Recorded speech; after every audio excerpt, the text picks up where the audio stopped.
Olá pessoal, tudo bem? Boa tarde, como estamos? Então, hoje no nosso segundo encontro nós vamos falar aqui sobre normas fundamentais do Código de Processo Civil. O início do Código de Processo Civil vai do artigo 1º ao artigo 12. O nosso direcionamento, como que o processo vai caminhar, né? E quais as normas, qual é o nosso direcionamento, da onde que nasce o processo civil. Vai ser uma matéria muito importante, né? Porque a aplicação dela vai desde o início do processo, a fase de conhecimento, até mesmo a fase recursal e a fase de execução. Porém, antes de iniciar esse tema, eu gostaria de agradecer imensamente, né, as pessoas que participaram do nosso primeiro encontro, que deram apoio do surgimento do canal Dialogando com o CPC e que motivaram a continuação dessa atividade. Perfeito? Muito obrigado. Bom, falando agora sobre o tema de hoje, das normas fundamentais do Código de Processo Civil, está taxativamente elencado lá no artigo 1º ao artigo 12 do CPC. Aqui você percebe a aplicação direta de princípios constitucionais. A Constituição ela traz para a gente como princípio fundamental a dignidade da pessoa humana, e com o CPC não é diferente. A pessoa humana será sempre o objeto do processo, a fim de que seja analisado um todo, a lide, e que o direito seja dado àquela que realmente tenha sido lesada. Afinal de contas, o que eu busco aqui é saber quais são os princípios constitucionais aplicáveis ao caso concreto, e que deverá ser perseguido por todo o caminho processual. Dessa maneira, o artigo 1º ele nos diz da seguinte maneira: o processo civil será ordenado, disciplinado e interpretado conforme os valores e as normas fundamentais estabelecidos na Constituição da República Federativa do Brasil, observando as disposições desse código. Quando você traz para a gente a informação valores e normas fundamentais, nós estamos falando aqui de regramentos. E muitos desses regramentos eles são princípios. Então, para iniciar o nosso entendimento, a nossa troca de informação aqui, nós temos que entender o que são princípios, o que são valores. São regras ou preceitos fixados em lei, né, a fim de conduzir toda a operação do ordenamento jurídico. Então, uma vez que surja um processo, a primeira coisa que nós temos que verificar aqui é a aplicação da lei, a aplicação de valores. Tudo isso norteado na Constituição. Tudo bem? O artigo 2, ele traz a ideia para a gente do princípio do dispositivo e impulso oficial, da seguinte maneira: o processo começa por iniciativa da parte e se desenvolve por impulso oficial, salvos as exceções previstas em lei. Quando você é informado de que o processo inicia-se por iniciativa da parte, quer dizer que o judiciário ele é inerte, a jurisdição ela é inerte, jamais ela irá ao seu encontro. Quando a lesão a um direito, compete à pessoa lesada, o autor da ação, o requerente, por exemplo, ajuizar a presente demanda através de iniciativa própria, através de um advogado, ou em casos peculiares, a própria pessoa pode ajuizar a presente ação. Então, nesse caso, nós estamos falando aqui do princípio do dispositivo. E, continuando na parte final, que diz o seguinte: e se desenvolve por impulso oficial. Quando traz essa informação, o desenvolvimento por impulso oficial é o dever do juízo. O processo, apesar da parte iniciá-lo, compete ao juiz prolatar as decisões e, ao final, dar a sentença de mérito, de improcedência ou de improcedência. Esse impulso oficial ele é tratado por 3 atos processuais: despachos, decisões e sentenças. Os despachos nada mais são do que decisões que têm o condão de dar andamento processual. Já as decisões, elas têm o caráter de questionar, de aplicar alguns fatos no curso do processo,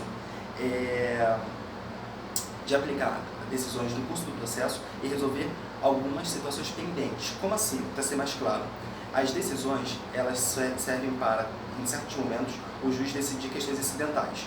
Dessa maneira, um pedido de urgência, uma questão, por exemplo, que envolve um plano de saúde. Inicialmente, a parte requereu que o plano de saúde diminuísse o valor, né? O valor que teve aumento depois de um ano de adesão.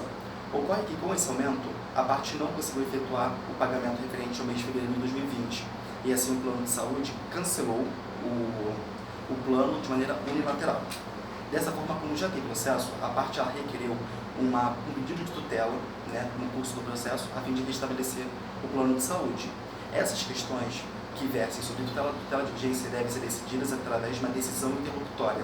Então, decisões nada mais é do que atos processuais que resolvem questões incidentais no curso do processo, perfeito?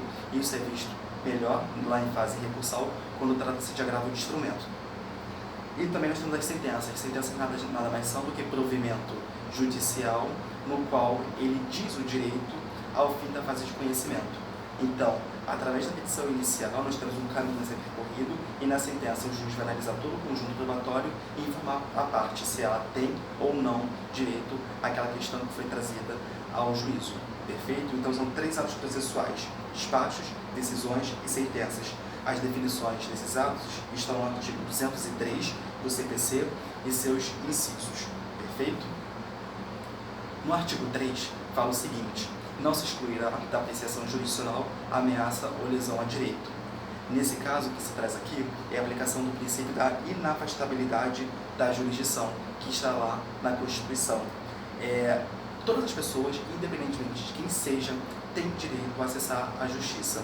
Então, jamais, ainda que o direito dela não esteja amparado legalmente na lei, o juiz vai deixar de eximir a análise daquele mérito, a análise daquela questão.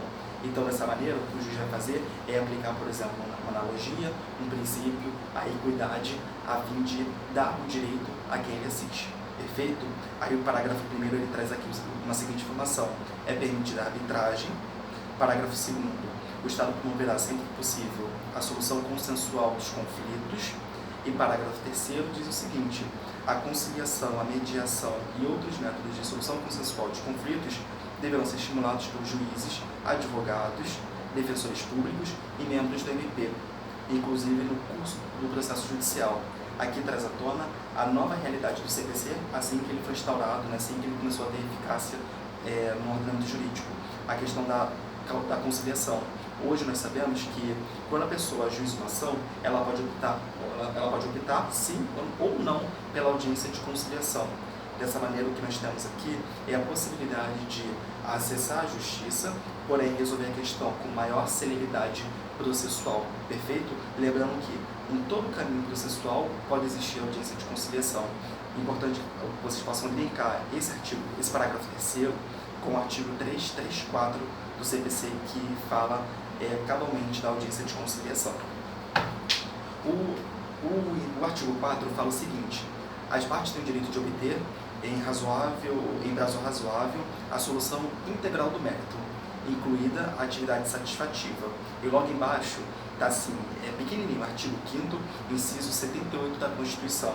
O que nós temos aqui é um princípio fundamental da razoável duração do processo. O que é visto atualmente é que os processos eles demoram muito a ter uma decisão, a ter a resposta final sobre ele. E ainda assim, quando sair uma sentença, a gente pode recorrer. Então, nós precisamos analisar aqui 3 pontos cruciais para aplicar a razoável duração do processo. Quais são eles? 1. A complexidade do caso. Tem casos que são muito simples, obviamente, que se resolvem de maneira muito mais rápida, mas também nós temos casos em que a complexidade é muito maior. Por exemplo, uma ação de uso capião. É um tipo de ação que normalmente não se demora menos de 1, 2 anos no trâmite processual, e ainda pode demorar muito além disso. Então, a complexidade do caso ele vai diferir de acordo com a questão da razoável duração do processo. Tudo bem? Aqui nós também temos que analisar o comportamento das partes, o dever de cooperação entre as partes, da solução integral do litígio, bem como a atuação dos juízes e auxiliares da justiça.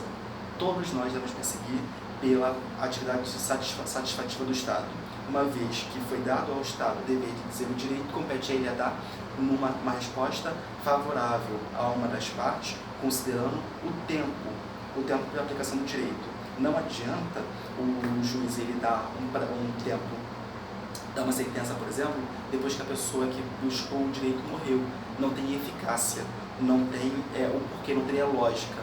Então, considerando a realidade judiciária hoje, a audiência de conciliação ela vem para resolver os trâmites processuais de maneira muito mais rápida, porém, uma vez que não há audiência de conciliação, o juiz deve perseguir aqui a questão da razoável duração do processo. E aqui, Fernando Horta Tavares, ele diz o seguinte: a almejada celeridade de tramitação passa, pois, pelo aspecto da estrita legalidade nos próprios códigos de processo, isto é, a administração judiciária deve, juntamente com as demais pessoas equiparadas pelo princípio da isonomia, cumprir os atos processuais praticados segundo a moldura definida pela norma procedimental. Importante, quando nós falamos em razoável duração do processo, nós temos um trâmite processual recíproco. Não é você passar na frente, não é você ir observar a lei, é você observar, dar andamento e considerar o tempo para que, quanto mais coisas serem feitas no curso do processo, essas coisas, entre aspas dizendo, elas devem ser úteis ao processo. Perfeito? Aqui é importante dizer o comportamento das partes, considerando que normalmente o réu, né, pode ter até uma ciência que ele realmente causou um dano, ele pode litigar de má fé. Por isso que hoje a questão da multa, né, por litigância de má fé. Perfeito?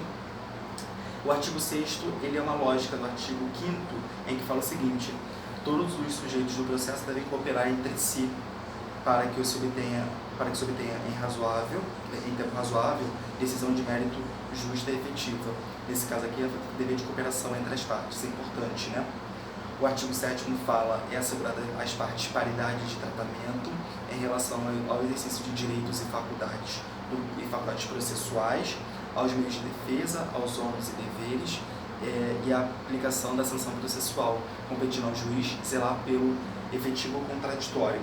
Nesse artigo 7º, é importante dizer, nós estamos falando aqui do princípio da isonomia. As partes elas devem estar em igualdade processual, igualdade de armas, o autor zelando pelo provimento final do seu direito e o réu trazendo aqui à tona os efeitos impeditivos do direito autoral. Nesse caso, a ideia geral é o equilíbrio entre as partes. Porém, podemos dizer que nem sempre nós estamos em equilíbrio das partes. Por quê? Um caso, por exemplo, é a relação de consumo. Nós temos a hipossuficiência técnica do consumidor, a hipossuficiência financeira do consumidor. Então, uma forma de equilibrar essa relação é você inverter o ônus da prova. Como regra geral, já é sabido que ao autor compete trazer os fatos constitutivos do seu direito. Artigo 373 do CPC. Ao réu, os fatos impeditivos, modificativos e instintivos do direito autoral. Quando você está numa relação em que o autor não consegue trazer de fato todas as provas do seu direito, compete aqui nesse caso, em relação ao princípio aplicado no artigo 7º, o direito de paridade, a isonomia, o direito de igualdade, o princípio da igualdade, você inverter o ônus da prova para que o réu traga as provas, por exemplo, aquele contrato, para verificar de fato se foi assinado ou não pelo autor, invertendo o ônus da prova. O direito autoral, ou a pretensão autoral, será trazida a prova cabal pelo réu, e aí o juiz poderá analisar o mérito. Isso aqui se aplica quando nós temos, por exemplo, uma relação de consumo, a desigualdade de forças. Perfeito? O artigo 8º, ele fala o seguinte: ao aplicar o ordenamento jurídico, o juiz atende aos fins sociais e às exigências, né, do bem comum, resguardando e promovendo a dignidade da pessoa humana e observando a proporcionalidade, razoabilidade, a legalidade, publicidade e eficiência. Princípios constitucionais amplamente já falados sobre com outros professores, né, até mesmo na faculdade, os princípios que devem ser observados no processo.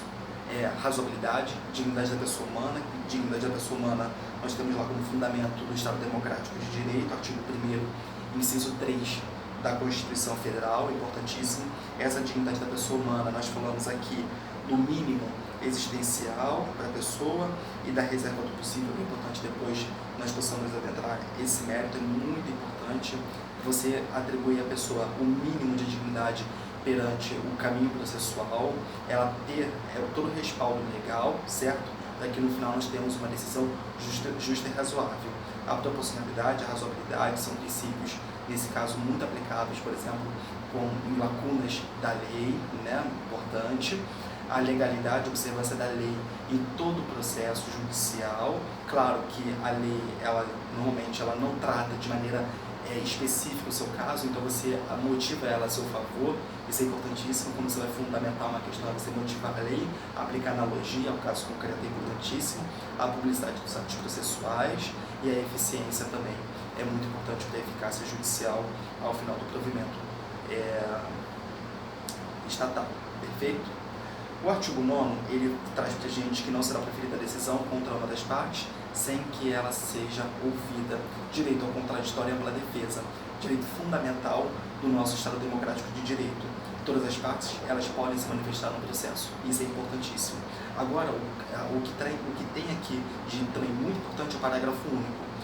O contraditório pela defesa não se aplica quando falar de tutelas provisórias de urgência, inciso 1, as hipóteses de tutela de evidência, inciso 2, e as decisões preferidas no artigo 701. Aqui, o mais importante é o inciso 1 e 2, e nós vamos falar das tutelas. As tutelas nada mais são do que o momento em que o juiz recebe a inicial, ou até mesmo de maneira incidental no processo, e ele tem que decidir aquela questão, porque nós temos aqui uma questão tão forte, mas tão forte, que ele precisa ser analisado e dado provimento judicial sob pena de danos à parte requerente. Então, por exemplo, nós só podemos falar de tutela provisória quando nós falamos de probabilidade do direito e risco de dano. Tutela provisória, ela está elencada lá no artigo 294 e seguinte do CPC, mas é importante, no qual, por exemplo, antes de você ingressar com uma ação judicial, você tem uma mãe, por exemplo, em que ela depende de um tratamento específico, por exemplo, tratamento de câncer, né, que é algo que depende de tratamento médico, é urgente, né, essa direito à saúde, só que o plano de saúde negou.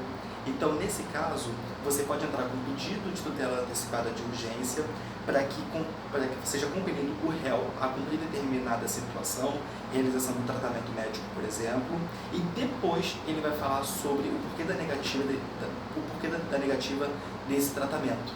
Muito importante. Então, nós temos aqui um contraditório e ampla defesa diferido. Não vai ser no momento inicial do processo. Ele não vai ser citado primeiro para contestar. Ele vai ser intimado a cumprir determinada decisão judicial e depois ele vai falar explicando os seus motivos. Então, como regra geral, nós temos o contraditório e ampla defesa, as tutelas de urgência em um momento específico, esse contraditório ele fica diferido, ele fica retardado. Tudo bem? Bom, o artigo 10 fala o seguinte: o juiz não pode decidir em qualquer grau de jurisdição com base em fundamento a respeito do qual não se tenha das partes a oportunidade de se manifestar, ainda que se trate de matéria em que deva falar de ofício. Efeito corolário do artigo 9 do CPC, né, conforme já falei, lembrando da exceção da tutela antecipada de urgência. O artigo 11 fala sobre a publicidade dos atos processuais, né? Hoje o processo é público, todos podem ter acesso, a exceção é a questão do segredo de justiça, o artigo 11, e o artigo 12 foi uma novidade trazida pelo CPC, a questão do respeito à ordem cronológica da análise dos processos. Os juízes e os tribunais atenderão ao artigo 12, preferencialmente a ordem cronológica de conclusão para proferir sentença ou acórdão. Importante, né? Você conseguir manter uma ordem, considerando que nós temos hoje um judiciário exacerbado de processo. Claro que algumas situações estão excluídas dessa ordem cronológica, conforme o parágrafo 2º fala. Por exemplo, as questões homologatórias em audiência. Já homologou ali, não há por que ir para uma fila ser homologado. Perfeito? Nós temos aqui o julgamento de processo em bloco para aplicação de tese jurídica, né, de improcedência eliminada do pedido. Como nós sabemos, o juiz, ao receber a petição inicial, em certos casos, ele pode julgar liminarmente o procedente porque já tem uma tese jurídica afirmada sobre aquele caso. Então, considerando a hipótese, ele não precisa entrar na fila novamente. Já tem uma tese, já julga, e é menos um processo na fila para julgamento. Perfeito? Seria interessante vocês possam dar uma olhada no artigo 12, parágrafo 1º e 2º, 3º também, dar uma olhada na sua amplitude, né? Qualquer dúvida pode entrar em contato. O meu e-mail é jonathan.adv.nascimento@gmail.com. Eu espero que vocês tenham gostado desse vídeo, muito importante, né? Princípios fundamentais. Em breve nós voltamos com outros tópicos. Obrigado.